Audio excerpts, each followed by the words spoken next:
Hi guys, good morning. Welcome to another episode of Clangin and Bangin with Mikey, episode 177. And man, NBA Finals, bro. Who y'all got? I want to say I got the Mavs, but I don't know. You know, Boston's a really tough matchup. So but if Porzingis comes back, you know, that's another thing that Dallas got to contend with. But I think between Guilford, likely, and the rest of them boys is like they should be all right because Kyrie and Luka gonna get theirs. That's a given. But anyway, man, I just want to hop in here and say that prep's going good, and body slowly starting to come together. You know, finally started moving, and yeah, we're slowly gonna make it. We're making it to July. You know, and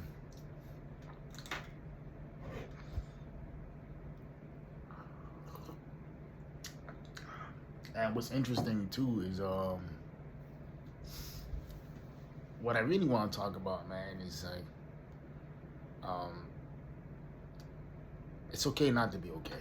I was watching Jay Cutler's interview with Colin Von Mager, and those who don't know who Colin Von Mager is, he was a promising bodybuilder for the NPC.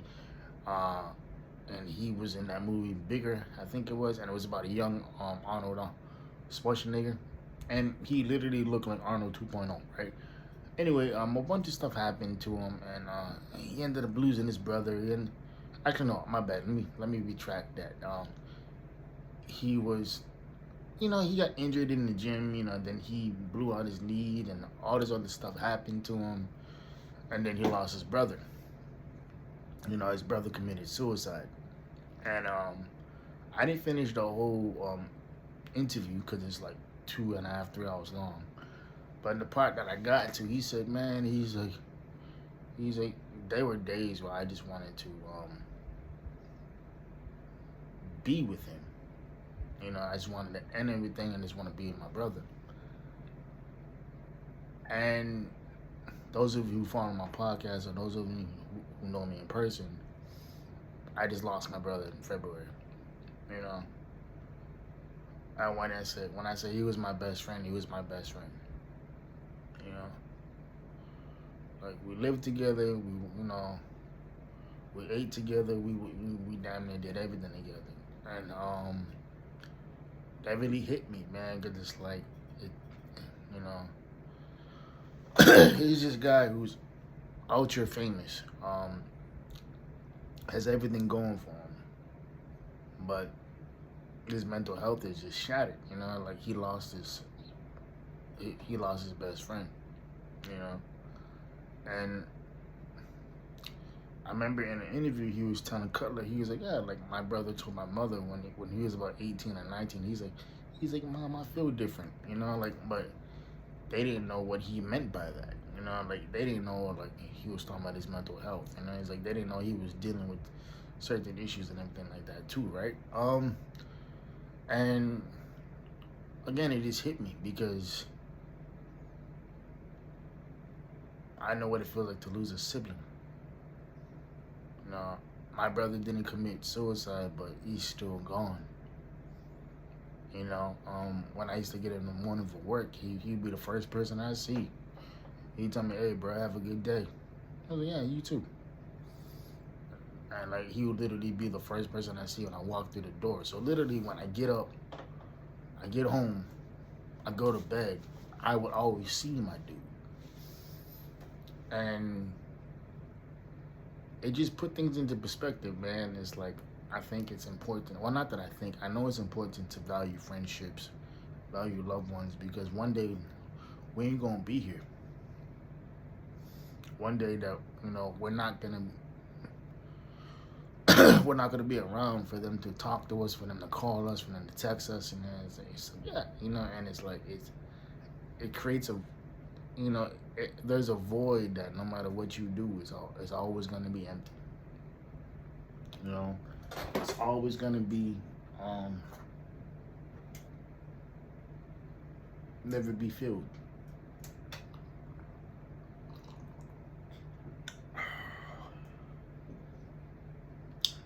And hearing Von Mager talk about that is like, oh, it's like I can relate to that.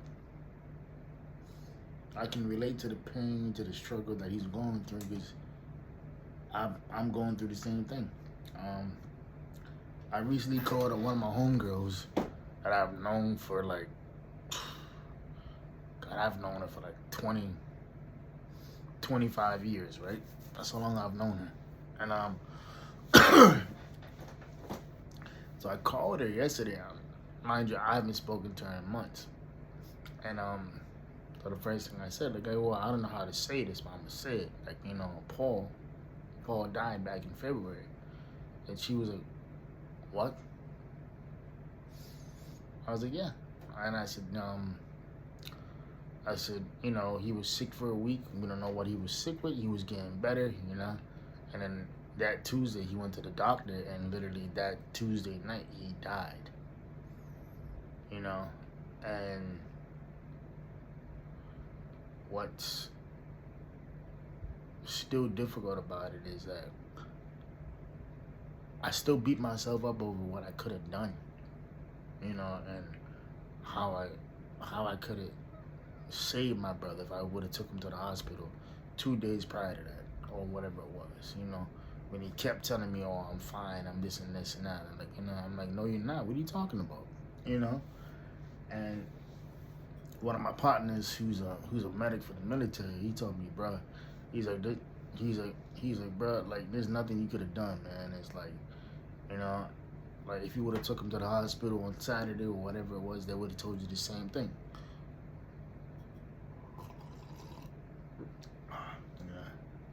Yeah. And yeah, man, the point of this podcast, bro, is it's just to value the people around you and understand that everybody's not here for a long time, man. Everybody's not here, you know, forever.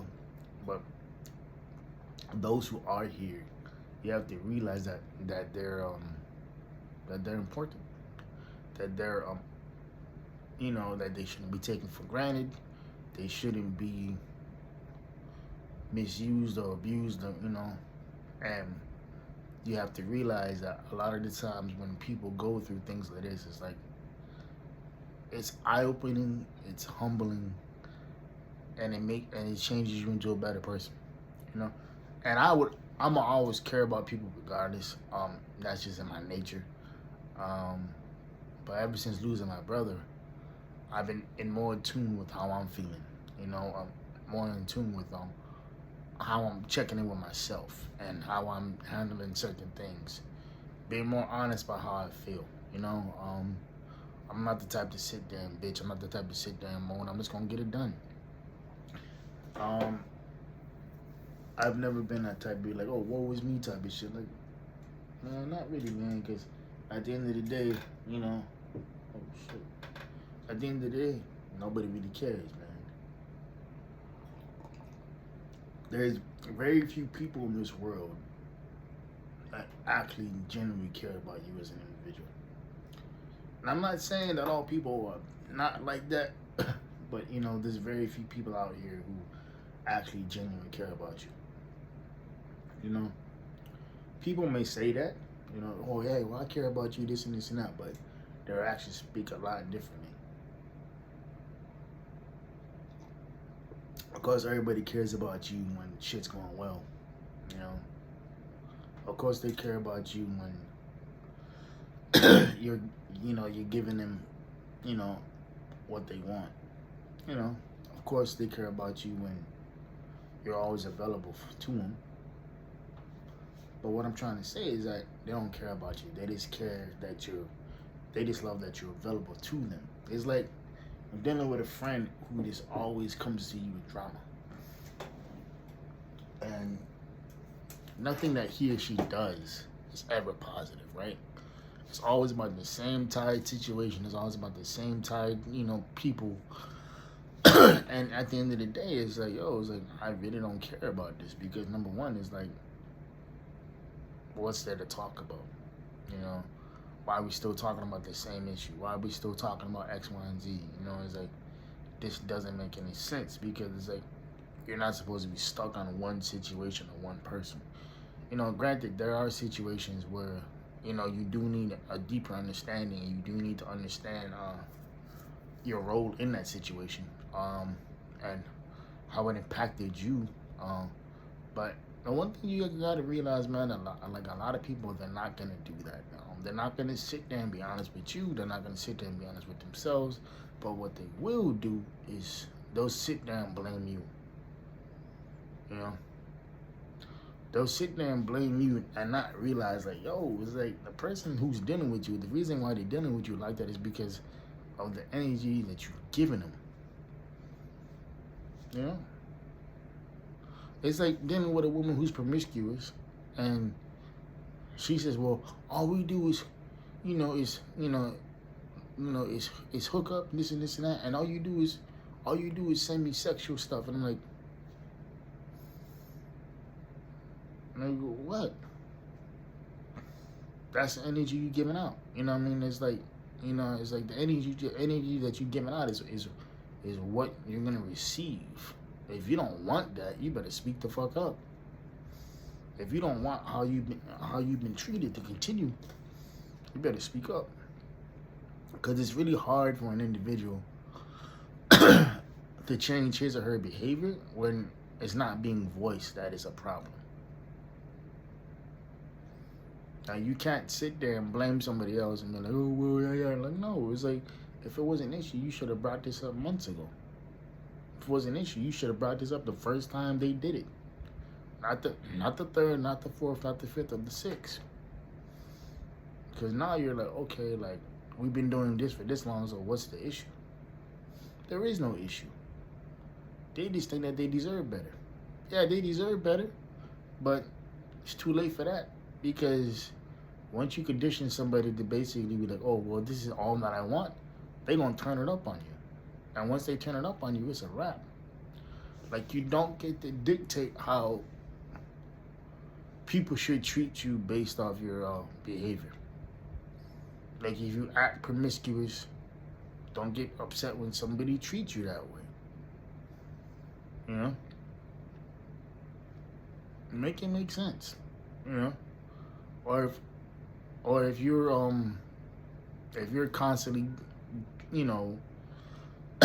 getting left, like one of my best friends said, he's like, man, if you're constantly getting left, homie, it's definitely not the other person, it's you. And he wasn't talking about me, he was just saying in general. He's like, a lot of people will come to me and they be like, oh, well, X, Y, and Z, yada, yada, yada.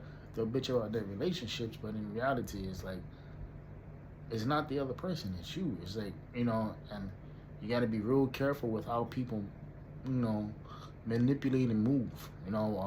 People will be quick to play victim in the situation and not realize that, homie, you're the cause of it.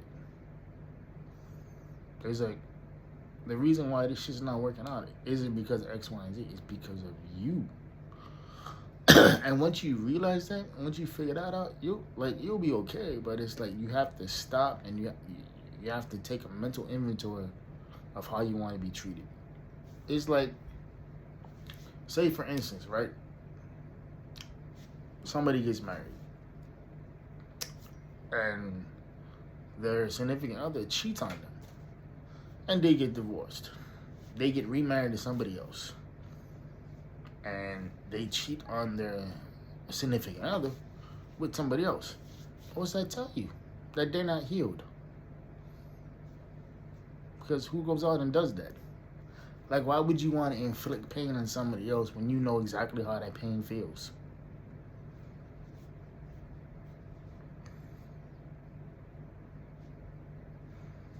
Make it make sense. Like, why would you want to do that?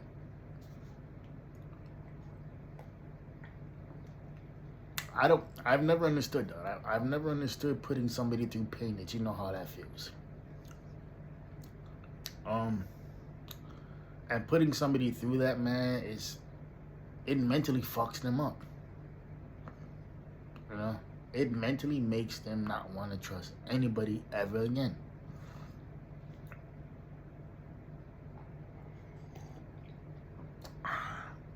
shit. And especially with guys too, is that like you break our heart, shit, it's a wrap. Believe it or not, yeah, when you break a guy's heart, bro, there's nothing you can do, nothing you can say to make it feel any better. Like you can't sit there and justify that. How you gonna justify that? You can't. What are you gonna say? Well, I'm sorry. Yeah, you sorry that you did it, or you sorry you got caught. You know. And once that happens, man, is that you can't. There's no going back to that individual and getting the same version that you got before. You know, whether it's cheating on him, lying to him, blatantly lying to him, because everybody lies. You know, everybody bullshits. But I'm talking about the ones that blatantly lie to your face. And it's like, if you're gonna do that, then what else are you gonna do? What else? How else are you gonna move? You know, to make yourself look good. And I remember telling somebody once, this person was notorious for leaving shit out of the store to make themselves look good. And they're telling me all this shit. And I said point blank, I was like, oh, so is this the whole truth, or is this the bits and pieces of what you're telling me to make yourself look good? And they're like, what? I was like, yeah. Like, are you telling me this to make yourself look like the victim in this?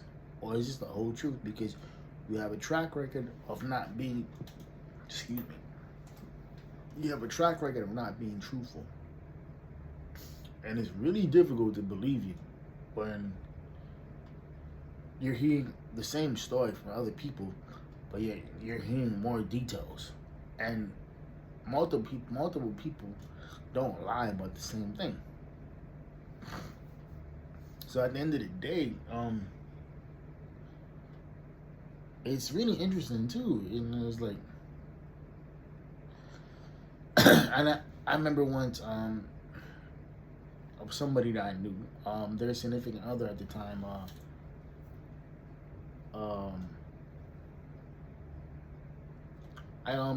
you know how Oreos has this special edition cookies and whatnot, right? And I'm like, okay, cool, you know, whatever. And apparently this girl that knew this person's significant other knew that they were looking for this particular flavored Oreos, right? I'm like, okay, whatever. So he did all that, and she found the cookies for him, and so she was texting him, like, hey, you know what? I found your Oreos, you know, like I can give it to you next time you get in the gym, whatever. Boom, boom, boom, boom, boom. And I'm like, okay, what's the big issue about that? And this person was like, hey, you know what? He lied about it. He said he didn't talk to her. I was like,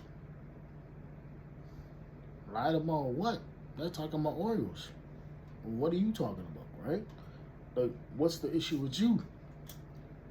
Again, I'm trying to make sense of the situation, right? And in that particular situation, she was like, hey, you know what? I know she likes him, this and this and that. I'm like, okay, but he's with you, though. And you're tripping over fucking Oreos. Like, let's get real. He's not gonna fuck this girl over a limited edition, you know, limited flavor of Oreos. All she did was basically look, you know, she was probably at the grocery store one day, she's seen him, she's like, oh, so-and-so likes this shit, let me go get it for him. Nothing about that is wrong, you know. I was like, you're overreacting to a situation that doesn't mean anything. Like, why are you doing that, right? And this person was like, what? I was like, yeah, you're overreacting to a situation that's not even serious. He didn't tell you that that she got him Oreos because it's like, what the fuck for? It's stupid. You know? It's not a big deal. You know, and I told this individual, I was like, look, It's like your insecurities are gonna be the downfall of this situation that you're in. And my bad. Let me retract that, because these two individuals had already broken up. I said, well, it's like your inability to be secure with yourself is gonna show up in your next relationship, or it's gonna show up in the next time you're talking to somebody, and it's more than just a typical conversation. All your insecurities are gonna show up because you don't take the time to deal with yourself. If you don't take the time to deal with yourself, nobody's gonna want to deal with you, and you're gonna go through the same type of shit every single time, simply because you don't have the emotional maturity to deal with this shit in an appropriate way. But then again, what do I know? I'm just a competitive bodybuilder who's tries to become emotionally intelligent, better at being emotionally intelligent every single day. Anyway, y'all, this is about 21 minutes of your life that y'all won't get back. Hope y'all keeping it for peace, private player, positive pushing. And I'll see y'all next week. I love y'all. Ghosts. Like I always say, know your worth because you're better than what you are. Peace.